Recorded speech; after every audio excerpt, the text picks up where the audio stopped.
आज हम जींद जिले के पंडुपंडियारा गांव में भंडारा तीर्थ स्थल पर आए हैं, जो कि महाभारत काल से जुड़ा हुआ है।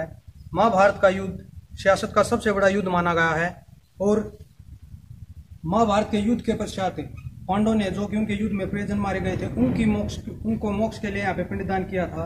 और उन्होंने पांडवों ने यहाँ पर 12 साल तक सोमवारी अमावस के लिए तप किया।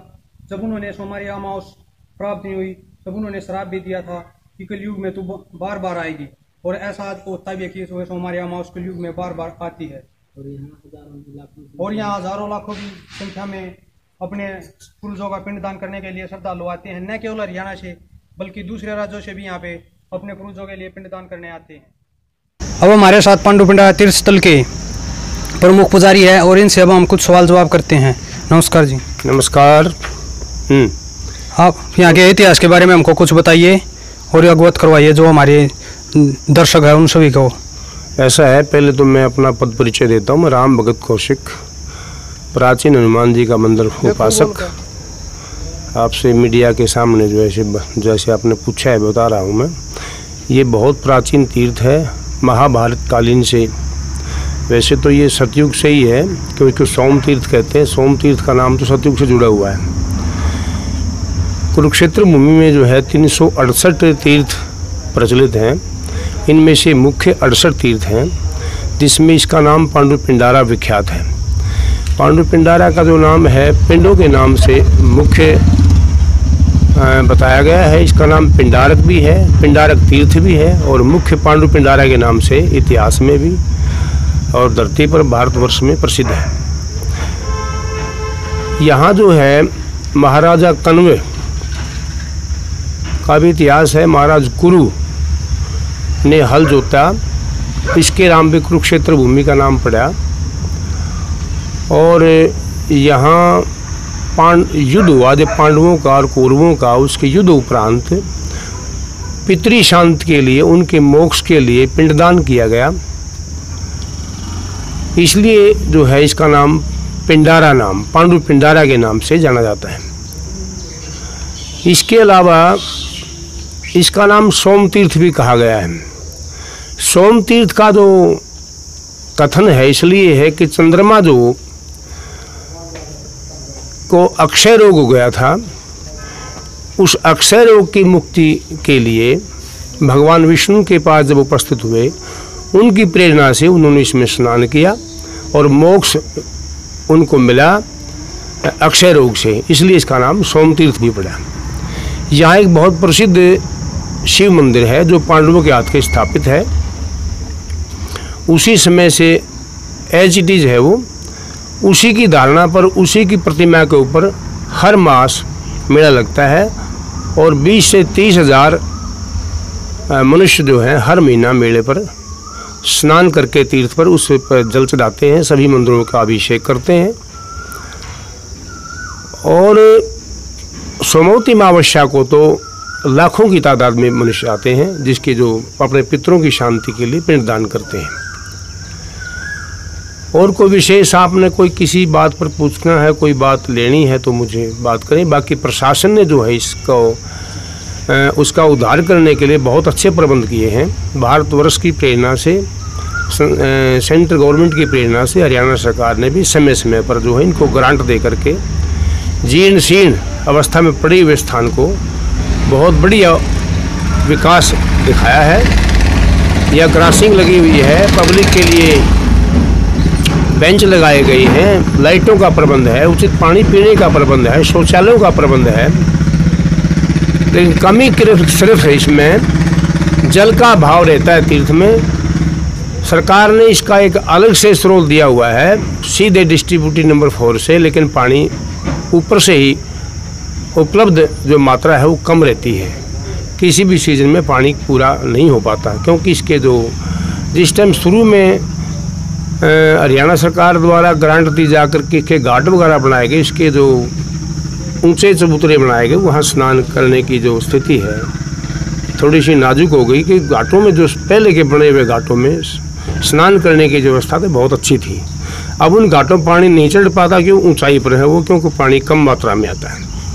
तो मैं गुजारिश करूंगा सभी से, सरकार से, हरियाणा सरकार से, प्रांतीय सरकार से, भारत सरकार से, इसकी तरफ विशेष ध्यान देकर पानी का उत्पादन बंद करवाएं, ताकि जनता को पानी की जो मात्रा है बहुत अच्छी मिल सके नहाने के लिए।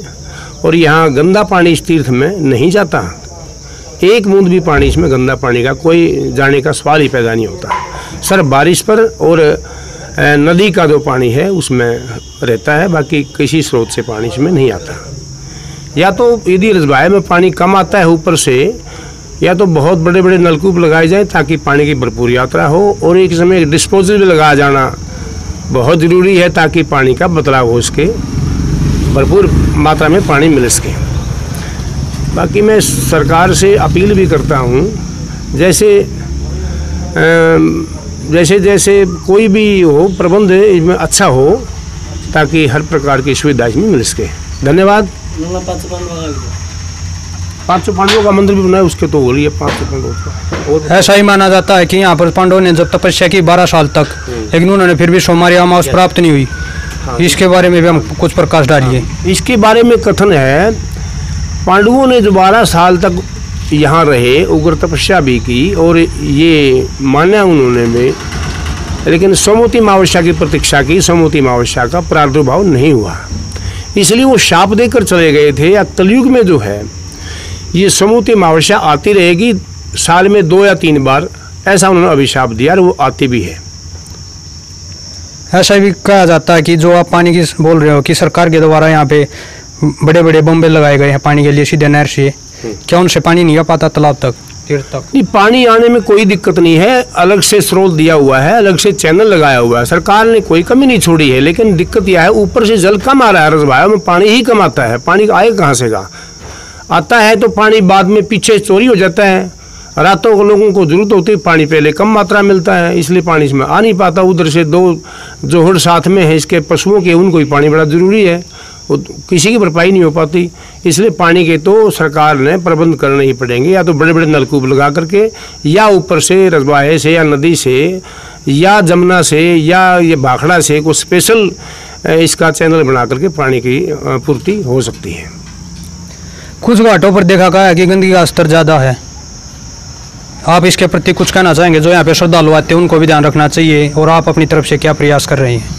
ऐसा है, गंदगी का सवाल है, वैसे तो गंदगी नहीं है, गंदगी नहीं है, क्योंकि अब जो हमारे अनपढ़ आदमी हैं, जो तीर्थयात्री आते हैं, उनको ज्ञान तो कम है।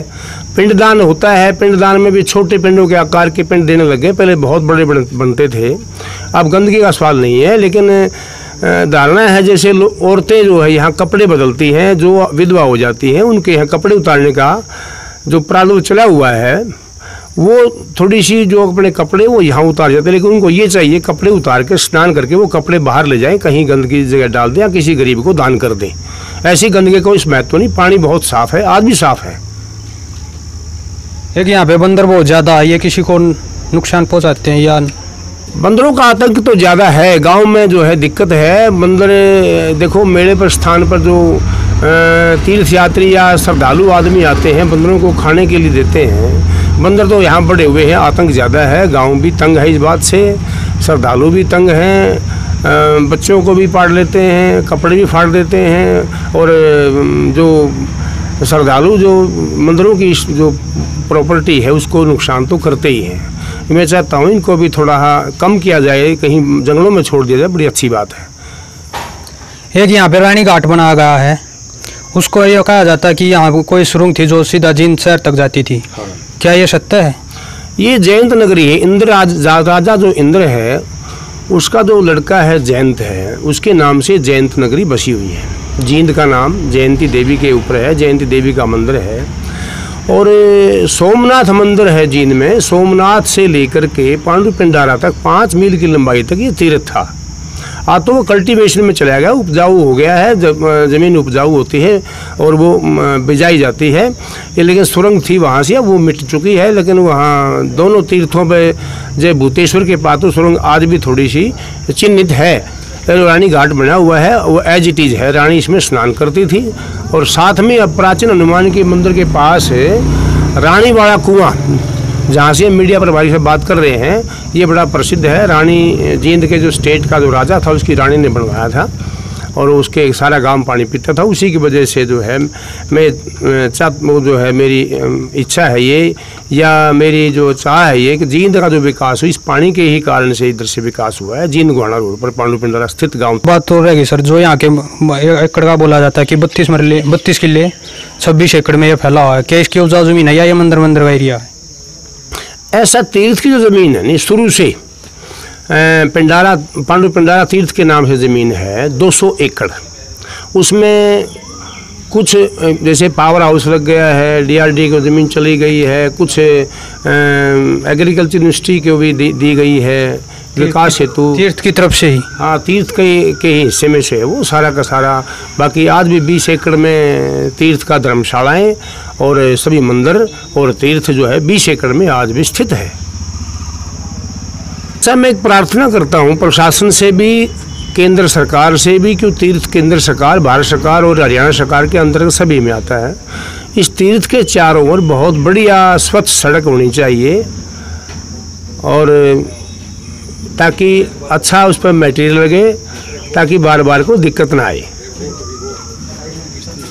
और अच्छा पानी होने के बाद में इसमें किश्ती का भी प्रावधान है, किश्ती रखी जाए, सुंदर लगे, ये सब की जो प्रशंसा होगी इसमें मैं चाहूँगा, अभी प्रार्थना भी करता हूँ सरकार, भारत सरकार से भी, हरियाणा सरकार से भी उत्तम से उत्तम क्वालिटी की सामग्री लगा करके इसको बहुत अच्छा विकसित करें। धन्यवाद। जय हिंद, जय भारत। जय हिंद, जय भारत दोस्तों, धन्यवाद।